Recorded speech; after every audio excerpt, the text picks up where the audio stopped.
Hi, everyone. Thanks so much for being here. I am really excited to share two of my biggest passions, conversation design and figuring out how to make the world better for women.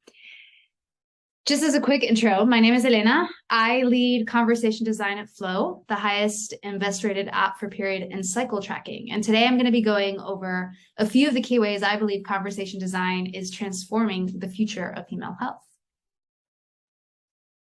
First things first, I'd like to make sure we're all on the same page as to what conversation design is. We know that there are a bunch of ways to define it. So we define conversation design as a practice, one that leverages basic principles of human conversation, such as turn taking, and applies those principles to an interface so that a user and a system can interact and accomplish a specific goal. Okay, so now that we've defined conversation design, now let's make sure we're aligned on what women's health is. So what is women's health? When we talk about women's health, we might immediately think of doctor's visits, mammograms, and pap smears. Traditional notions of female health have been biomedical, centered mostly around diagnosing and treating conditions unique to female anatomy.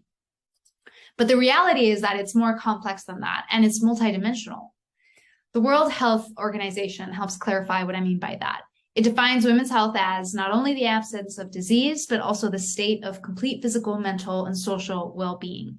In this case, of people born with female sex organs who either identify or don't identify as women. And so what this means is that when we talk about women's health, we're not just talking about that yearly visit to the gynecologist. We're also talking about all the biological, psychological, and social dimensions that affect us as women, living in a system designed by men for men as the default. Like I said, a core dimension of women's health is menstrual health. And again, to clarify what I mean by menstrual health or menstrual cycles, I don't just mean periods, tampons, or menstrual cups, or whether or not there's a pregnancy. Menstrual health, menstrual cycles specifically, play a huge role in overall female health and are considered to be another vital sign along with blood pressure and heart rate. And the menstrual cycle experience in all of its entirety is a window into how that person who's menstruating is doing physically, emotionally, and socially. And so when something is off, like having a skip period, intense pain or cramps, or anything out of what's typical for that person, it can be a sign of a deeper health issue. But even though menstrual cycles are a vital sign of health, they are still seen as dirty, shameful, or irrelevant to overall health. And as a result, we know that this affects those who menstruate in three key ways. It affects their understanding of what's happening in their bodies. It makes them feel insecure and ashamed about what's going on. And it also creates prejudice around conditions and diseases that they experience. Conversation design is here to change all that. Let me show you how. I'll be using Flow's Health Assistant as the main example. For those of you who aren't familiar with Flow's Health Assistant, we are a decision tree-based health assistant, the largest in the femtech industry, that offers tailored and trusted health guidance to millions of users each month. Our mission is to help women better understand their bodies by becoming the most reliable and accurate self-assessment tool and health partner. And in a world where women's health is constantly overlooked, underfunded, and misunderstood, one of the core pillars of our work is believing that a better future for female health is possible. And I believe that as conversation designers, we can achieve that in three key ways: personalization, tone of voice and personality, medically verified content, and algorithms. Let's start with personalization. For context, there is a huge knowledge gap about menstrual health, fertility, pregnancy, and overall women's health. A study found in the US that 60% of women surveyed didn't know when the right time for conception is, and 2/3 were unaware that pain during menstruation may correlate with the ability to get pregnant. There's also a tendency to treat menstrual health as a one-size-fits-all, and a lot of our users have reported feeling like they receive generic or unhelpful support when trying to seek guidance. And the reality is that this isn't good enough. It isn't serving women nor meeting their needs. And almost all of our users tell us that they want more. They want more information. They need more understanding about what's normal, what's not, and they aren't taught everything they need to know about their menstrual cycles. And so this is where adding personalization can be a real game changer. by offering tailored user-specific information that's built upon their existing experience and understanding. As conversation designers, we can serve their need to feel more aware about what's going on in their body. So for example, at Flow Health Assistant, we take our users' log symptoms and input, and we share back insights that let them know what's normal, what's not, and how to handle or treat specific symptoms. And we know that this is valuable. People don't expect virtual health assistants to be that personalized, and they anticipate getting generic tips or advice. So users love that our dialogues can be based on their own data and what they're logging. Here's an example of what a user told us, that she loved that it's linking to what she tells the app, and it's saying, hey, we're paying attention to your logs, and we noticed some things that might need your attention.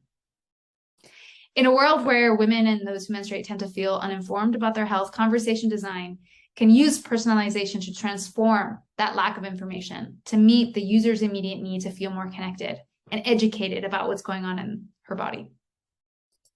The second way conversation design has the power to transform the future of women's health is by using tone of voice and personality. Research shows that women, girls, and gender diverse folks who menstruate feel insecure and less confident and self-doubtful when it comes to their menstrual health. We've created a society where they're considered less capable and too moody, illegitimate, and irresponsible simply because their bodies menstruate. This is known as period stigma. And so those of us with periods, we grow up internalizing that shame, and we grow up thinking that a natural process our bodies go through every month for decades is something embarrassing or dirty and something to hide. Other ways that self-doubt manifests is when our users tell us that they feel intimidated or worried about speaking to a doctor, or they're worried about sounding dumb if they don't know the right terminology. They live in a world that tends to invalidate and negate what they experience, or tends to tell them that it's all in their head. And so they tend to feel in a negative place when they turn to health chatbots. They tend to access them to gain clarity and feel more confident on what it is they should do next. And so we can really help users overcome that self-doubt by incorporating tone of voice and personality into our conversation design craft. By adding explicit messages of body acceptance and validation and positivity, by normalizing and providing a broad spectrum of information that combats taboos and stigma, by using could and can instead of should to better support her sense of autonomy, we can help users feel emotionally supported and more confident and more in control of their experience. And it works. We know that users, after using Health Assistant, feel less worried and confused and distressed, and they significantly feel more hopeful and clear and reassured. And there's another element to this, which is convenience at scale, particularly relevant in places where accessing medically credible information is hard and costly. Being able to access safe and judgment-free space where they can get health support is unheard of for many. And so that's a unique quality of conversation design. Another example of its potential to improve the lives of women everywhere is by providing medically verified content and algorithms. The reason why that is transformational is actually pretty bleak. Thousands of women die from preventable diseases annually worldwide. Thousands live unknowingly with diseases that can be treated or prevented. 93% of cervical cancers, for example, can be prevented. And diseases specific to women, such as endometriosis, are diagnosed too late, up to 7 years on average. Women are more likely to suffer from illnesses ignored, misdiagnosed, or denied by themselves and the medical profession. And many of them don't know that they're at risk, or they delay seeking treatment because they don't think it's either relevant or because they just don't know how to recognize their symptoms. Conversation design, once again, has the power to influence all of that. At Flow, for example, we do this by providing medically verified content and algorithms. So after a user logs a specific symptom she's having, we ask her a series of questions that have been verified by our in-house medical team, and we use algorithms to assess those symptoms against a set of conditions, such as endometriosis, PCOS, or uterine fibroids. And then we share our feedback with them and whether or not they should follow up with a doctor in real life. And what this does is help them recognize any possible symptoms and health conditions that may have previously gone unnoticed, and it helps them know whether they need to follow up with further medical advice from their healthcare provider.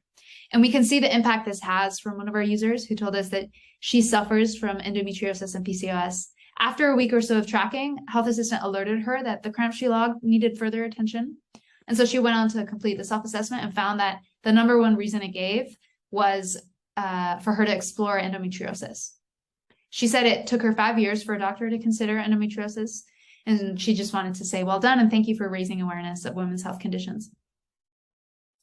So providing medically verified content and algorithms allows us to transform prejudice towards symptoms and conditions into agency and power. It allows us to become a proactive health partner, one that women have historically lacked and have been excluded from, so that they can take their health into their own hands. And with access to this kind of content, they can be more knowledgeable about their cycle health, how to manage symptoms, how to recognize symptoms that require medical attention.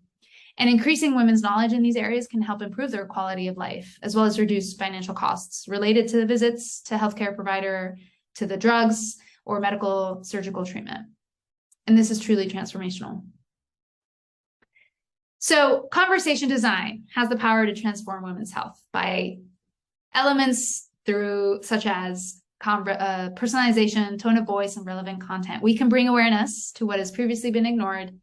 We can build confidence where self-doubt has been prevalent, and we can allow women to tap into their power and take action to overcome the prejudice they experience regarding their health. And we know that the world of conversation design is dynamic and evolving constantly. We still have many challenges to face and overcome. Challenges such as balancing constraints and functionality with meeting user needs, or figuring out how to successfully advocate for women's health. But resilience is part of our ethos as conversation designers, and those of us in the field know that the unexpected happens and that other times things don't go as planned. And what we do then is to figure out how to bring ourselves back on track, how to repair what gets broken, right? How to overcome what gets in the way of our goal. And really, that's why conversation design, like I said before, is a practice. It's those challenges we face that help us become more skilled. And it's showing up time and time again, even when things get difficult, that helps us become better. So I'll end on this note. Even though the ride may be rocky, even though we bring ourselves up against something difficult, huge or bleak, those of us committed to making a difference through the work that we do, those of us committed to building a better future for female health, know that what we believe in and what we stand for has always been and always will be worth it. Thank you so much.